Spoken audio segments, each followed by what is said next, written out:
Hi, this is Lindy Kyzer with clearancejobs.com, and welcome to this episode of Security Clearance in Security on Federal News Network. Today, I'm very excited to be sitting down with Jennifer Ewbank, the former Deputy Director of the CIA for Digital Innovation and a leading voice in AI, cyber, and emerging technology.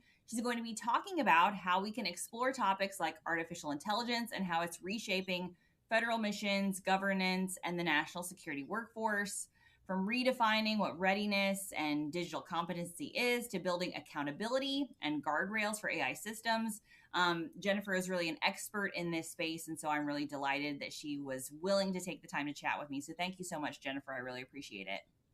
It's my pleasure. It's great to see you, Lindy, always. And that's a tall order, so we'll try to deliver, you and I. I know we got like 25 minutes, so wish us luck. Exactly. That's a lot.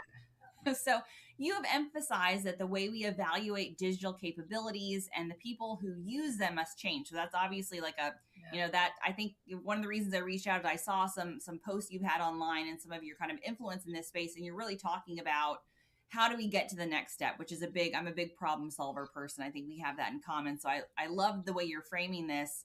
So obviously, Federal News Network, security clearance, and security, we're always thinking about how federal agencies can kind of rethink readiness when it comes to AI and how AI should be embedded in different mission sets from analysis to operations. Pretend that was a question there, but I'm just like asking you to kind of frame how we think about, readiness and Readiness. enablement when it comes to AI. It's a good question because I think often organizations don't start there. They start with, oh, I need a tool. Somebody says I have to do AI, and instead thinking about the readiness makes a lot of difference because a number of really critical decisions are going to flow from that. And so, in my mind, AI readiness is more about your mission readiness and the fact that AI shouldn't be considered a niche skill set that's kind of owned by a little team somewhere. Although you're going to have a technical team, of course, but it really you have to think about how it's going to influence every layer of an organization. In my old world, that would be analysis and operations and technology development and logistics and back office work. Right, running a big, large, overseas organization. So I think it's mostly about how people envision making decisions in partnership with machines. That, in my sense, really needs to be the guiding principle. And not everyone gives deep thought to that. Candidly, it's sort of like I was saying earlier, the idea that I'm just going to adopt some AI platform and then we're doing AI. It's like, well, no, not really. You really have to think through those kind of questions that will inevitably flow from kind of how you consider AI in your mission, whether you have a mission that's AI kind of suitable, and well, a lot of the other things you touched on, and maybe we'll go through them. You talk about governance, and talk about accountability, and kind of what it means to actually be AI ready. So. I think just that focus on mission readiness is critical, and that missions could be very different in each organization, of course. Yeah.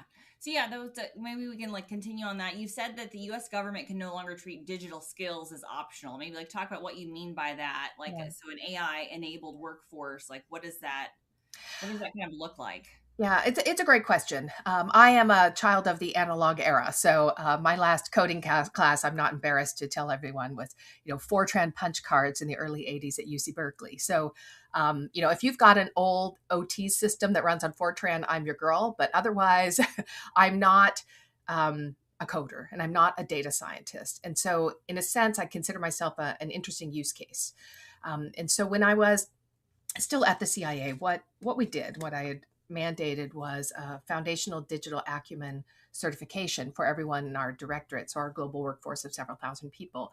And the point behind that was not that everyone would become, I don't know, a software engineer or a data scientist or a cloud architect or any of that.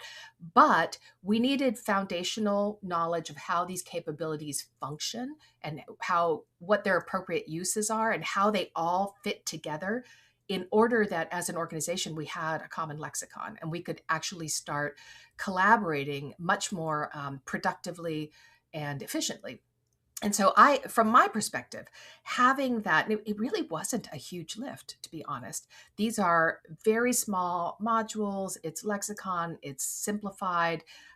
We weren't trying to make everyone into a PhD data scientist, not at all. But we were trying to reach a situation where I could have a conversation with data scientists. Data scientists could understand how cloud architecture works so that we could actually collaborate better.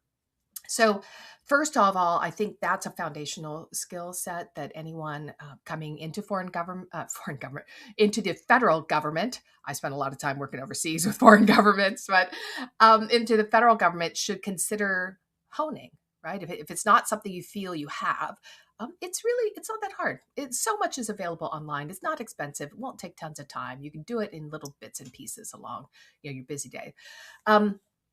The second thing I would say about the competencies that are going to matter in my mind, maybe this is a little counterintuitive, because I think it's really the human skills, in a sense, that are going to matter even more than ever before. So critical thinking, dealing with ambiguity, dealing with ethical issues, accountability, how you think about that, intellectual curiosity and continuous learning. I mean, these are things that anyone coming into a workforce today should be thinking about, because I'm not going to replace an algorithm, and an algorithm's not going to replace me if I position myself as that expert on these other things that an algorithm's never going to be able to do. And so that ability to work with the machine, complement it with those uniquely human skills, I think is only going to be more powerful than ever. Again, not to say that the technology is not important. It is critical. And so we need data scientists and software engineers and cloud architects and data engineers, and you name it. You need all that stuff, and the people are amazing. But I think there's a real important space there for the humanities majors amongst us who are conversant in how the technologies work and think about how humans interact with them. I think that's a really critical piece of the puzzle.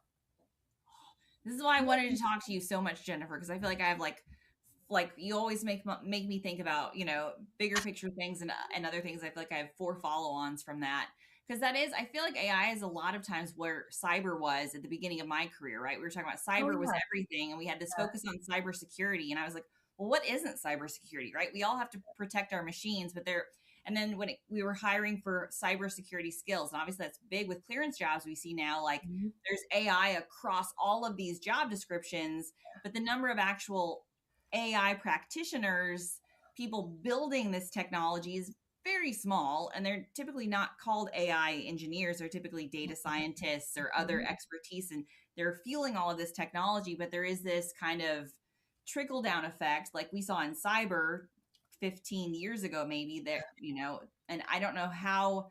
I feel like it's a lot more prevalent. I think it's like the way that technology shifts. That was a little bit with cyber, but now I see with AI across, like, it's going to be hard to find a job. I mean, anything, to your point, the humanities, something they're going to be saying like, how are you applying AI in this? And I like that you brought up foreign too, because I feel like for me, just to be a parent or a citizen now, you have to have some AI awareness or understanding, because it is so in commercial and digital technology. And I think we need to have awareness so we know when we're interacting with AI and when we're not. And that's like a citizenship thing, not even just a national security thing. No, absolutely. And I think the ethical piece is really important, and not to overemphasize that, but there has to be.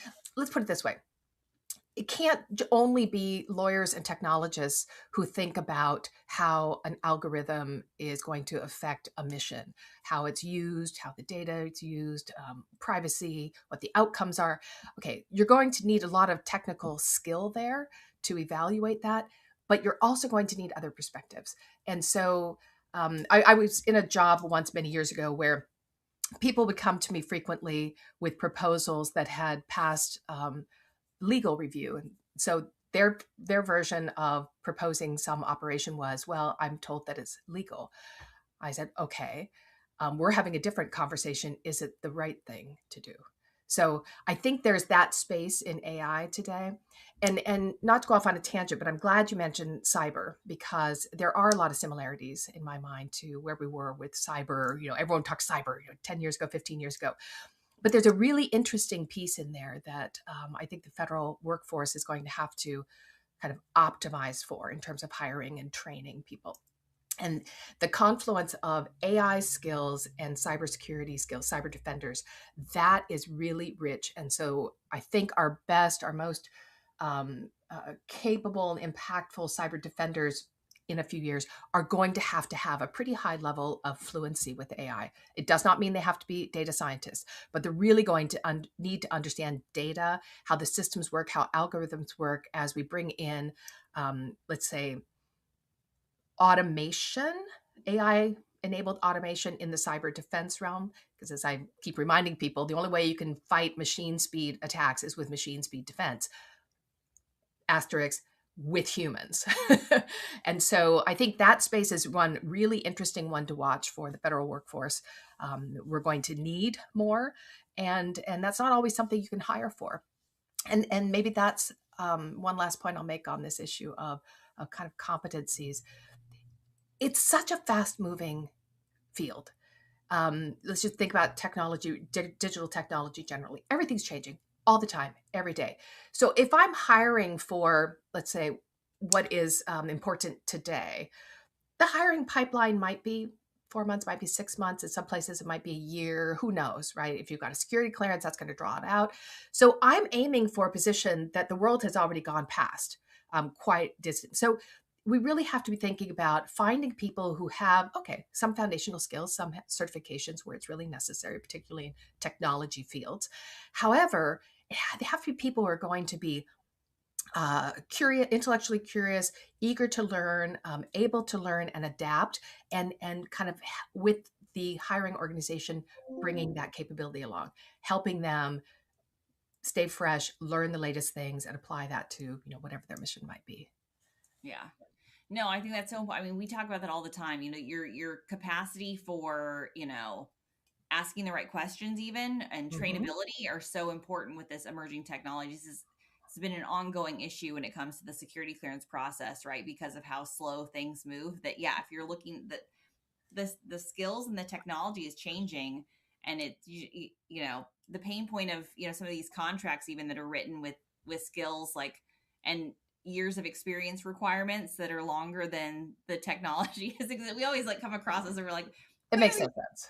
getting this these two things to intersect is difficult. So that kind of relates to like my next question, which is you've talked about how platforms and algorithms are increasingly shaping global behavior. Mm-hmm. So it's not just the influence of people, but we have the influence of these platforms and algorithms, which are not always coming from governments, but also increasingly coming from the private sector as well. So that opens up a lot of questions for how, our federal government structures work around AI, if we're organized correctly to, oversee AI. And I say that, loosely because I don't even know how you do that. So what are some of your thoughts on that? Well, I think it's important well, there are going to be different use cases across government. So there are going to be places such as my former world where the algorithms are likely bespoke. They're likely run in a controlled environment, heavily monitored and governed. There are going to be a lot of places in the federal government, however, where they're going to bring in a commercial capability and use it more or less off the shelf, if you will. Maybe they're not dealing with the same sensitivity of information. But I think it starts with recognizing that algorithmic outcomes actually can shape or influence behavior, beliefs, policy. And so governance around whatever AI capabilities you're bringing in, governance really becomes important, and it has to be something operational. It can't be just theoretical, academic, hypothetical, whatever words you want to use there. There have to be hands on somewhere, and in a sense, you can easily envision situations where AI platforms and the outcomes of algorithms can influence national security outcomes without an actual policy intent in it, right? Because it kind of has its own mind, if you will. That's a good way to put it. But I would just suggest that there has to be clear ownership of the risks and the decisions that are enabled with AI, particularly in sensitive areas. I was always of the mindset that there is not going to be any autonomous decision making in high risk situations. There have to be humans at each step. And maybe we'll talk a little bit about that later too. It's kind of how you calibrate for that. But I would just say the oversight piece, the governance piece has to be continuous. It has to be adaptive because technology is moving. Our understanding of how an algorithm is influencing outcomes will also change over time as we use them. And so the oversight has to adapt almost, daily is kind of an exaggeration, but it has to continuously adapt. And governance really can't be an afterthought. And it can't be like a quarterly meeting. Oh, let's sit down and look at what's been happening with, the outcomes in this area over here. That really has to be something more continuous. Yeah. I mean, do you think we have like currently the guardrails and accountability we need? Because I feel like this overarching topic of AI governance is one I've heard from OD&I and from across, the federal government for years. And we've kind of built, and then we have, push from the White House executive branch on AI. There are different, leadership, arenas around this, but it's still, I'm not sure if I'm aware of what what the guardrails and accountability ultimately really look like, or what would be ideal or necessary. It's a good question, and it's a moving space, right? Because we talk about AI in government, but let's be pretty candid. AI is not particularly advanced in most parts of federal government. We're early in the journey. Places like the CIA are a bit ahead of that curve because we've been doing that. We had been doing that for years before I left. That said, I think it's useful to think about it as kind of a dynamic sliding scale when it comes to accountability and guardrails. So let's talk low risk, very low risk, high volume activities. That's an area where AI can actually do a lot of heavy lifting. And with periodic audits, with data audits, with outcome audits, audits of the algorithms to ensure there isn't some unintentional drift in the outcomes, making sure that there isn't unintended bias, that sort of thing. But if you're talking high volume, very low risk, bring it on. Bring on the AI to make everyone's lives a little bit better and free up, let's say, time and space for higher level cognitive functions for the people who are working there. And so, however, at the other end of that spectrum is going to be kind of high risk, very sensitive activities. And certainly if you're in the intelligence field, you're going to start skewing that direction. And that's where, that there can be no opacity. There can't be any blind faith. There really has to be pretty strong guardrails in place to ensure that the outcomes are justifiable and knowable. That sounds silly, but it's actually really hard at times to actually understand algorithmic outcomes. Talk about, if I were trying to maximize the sale of soda pop in a grocery store with AI, my algorithm's going to be a black box. I'm just going to keep trying things until I like the outcome. You can't do that in a place like the intelligence community. So again, you're going to have a scale there. And I think it's just important to ensure that the most consequential decisions have human accountability, that there's logging, there's audits, that there is independent testing, maybe even red teaming on that algorithm to try and break it and see if you can actually shift outcomes under a tightly orchestrated test environment. And this becomes all the more important as people start talking about agentic AI. Just think about that. So you're designing a system to take action on your behalf in a way that now cyber defenders will be concerned about, because those actions look like authorized activity. And so in that space, how are you going to secure both the systems in a cyber defense way and the algorithms to ensure that the outcomes are, justified, accurate, all that other kind of stuff. So we've got to get the governance piece right, particularly before there's any kind of really wholesale embrace of agentic AI. Yeah.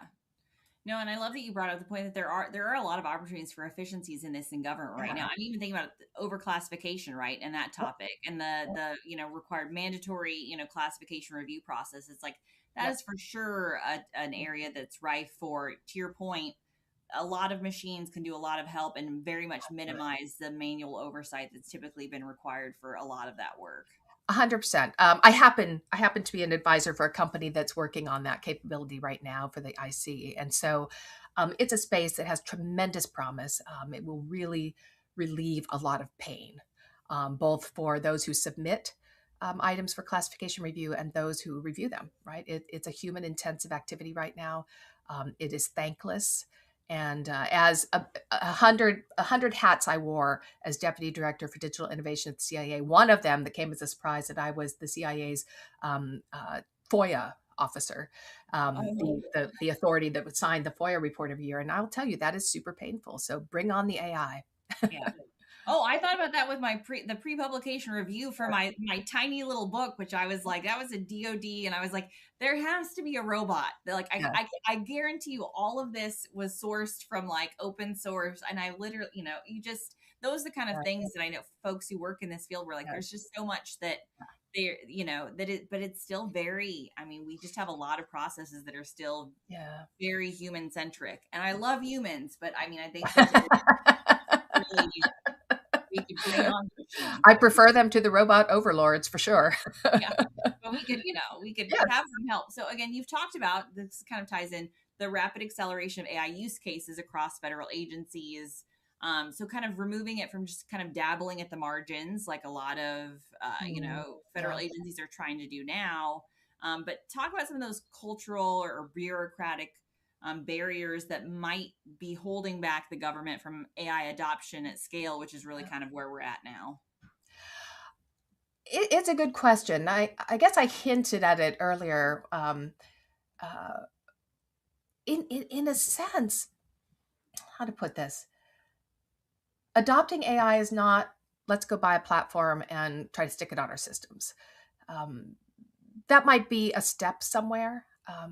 But I would suggest that culture is really going to beat your pilots in a sense. AI has to be aimed at real workflows that make a difference.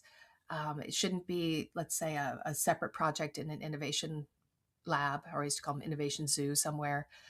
It has to be a capability that's going to solve real problems and help people today. One thing that's overlooked, it's not particularly glamorous. It's forgive me, data experts are going to be very unhappy when I say this. It can be the duller piece of all this, but you got to get the data right. Like, you don't have anything if you don't have the proper data foundations. And many places in government, like, they can't even necessarily catalog all the data they have, because nothing was ever built to do that. And you're dragging along decades and decades of legacy technology and databases and you name it. And it's through no ill will and no incompetence. It's just like these big complex systems haven't been designed that way. So getting your arms around the data is critically important, because nothing's going to work if you don't have the data foundations right.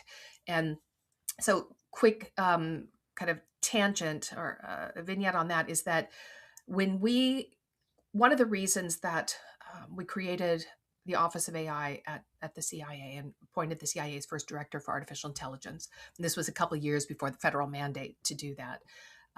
One of the reasons is that what we found is that everyone was so eager to adopt AI. You had 1,000 pilot projects, which is great. People are excited and interested in finding great use cases, but nobody is investing in the foundations, investing in the data environments, investing in data, structuring and tagging and cleaning and all this other stuff that has to happen so that, sophisticated data scientist A can actually tap into the value of all that data with, the amazing expertise that she's going to bring. So that wasn't happening. And we really had to take an enterprise approach that balanced those things, find those pilots that had the greatest potential utility across this broad enterprise, and invest in the foundations.